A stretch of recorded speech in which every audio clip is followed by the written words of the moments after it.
புதுச்சேரி வாக்காளர்கள் எங்களுடைய கடந்த கால 5 ஆண்டு ஆட்சியில் நாங்கள் செய்த சாதனைகள், மக்களுக்காக நாங்கள் ஆற்றிய பணி, அரசு அதிக நிதியை ஒதுக்கி மேம்பாட்டு பணிகளை செய்து முடித்தது, நலத்திட்ட உதவிகள் செய்தது, இவையெல்லாம் மனதில் வைத்து எங்களுடைய புதுச்சேரி வாக்காளர்கள் எங்களுடைய தேசிய ஜனநாயக கூட்டணிக்கு வாக்களிப்பார்கள், வெற்றியடை செய்வார்கள். குறிப்பாக எங்களுடைய என்ஆர் காங்கிரஸ் வேட்பாளர்கள் ஜக்கு சின்னத்தில் வாக்களித்து அதிகமான அளவு வெற்றியை கொடுப்பார்கள். நிச்சயமாக எங்களுக்கு நல்ல நம்பிக்கை இருக்கு. நிறைவா இருக்கு.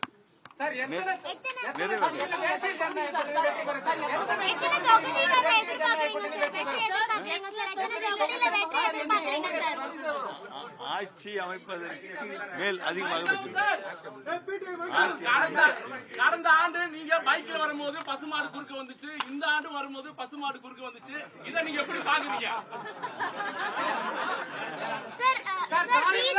சார், காலை முதல் அதிகப்படியான பொதுமக்கள் வந்து நீண்ட வரிசையில காத்திருந்து வாக்களிச்சு வராங்க. இது எப்படி ஆளுங்கட்சிக்கு சாதகமா இருக்குன்னு நினைக்கிறீங்களா சார்? நிச்சயமாக மக்கள் ஆர்வத்தோடு வாக்களிக்க வேண்டும் என்ற எண்ணம் இருக்குது.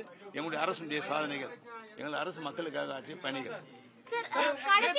எல்லாருமே இறுதிக்கட்ட பிரச்சாரத்துல ஈடுபட்டு இருந்தாங்க. ஐயா நேற்று போய் சேலம் கோயில போய் தீவிரமான ஒரு வேண்டுதல் சேலம் கோயில வச்சீங்க. நான் எப்பொழுதுமே வந்து முதல்ல என்னுடைய தேர்தல் பிரச்சாரத்தை முடிப்பது வழக்கம்.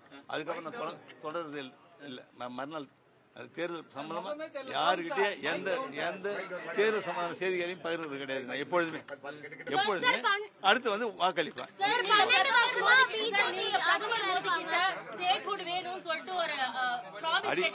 அடிக்கடி வலியுறுத்தும், இப்பயும் வலியுறுத்தும், அடுத்தும் வலியுறுத்தும், எப்பயும் ஸ்டேட்ஹுட் பெற வரைக்கும் வலியுறுத்தும். நன்றி, வணக்கம்.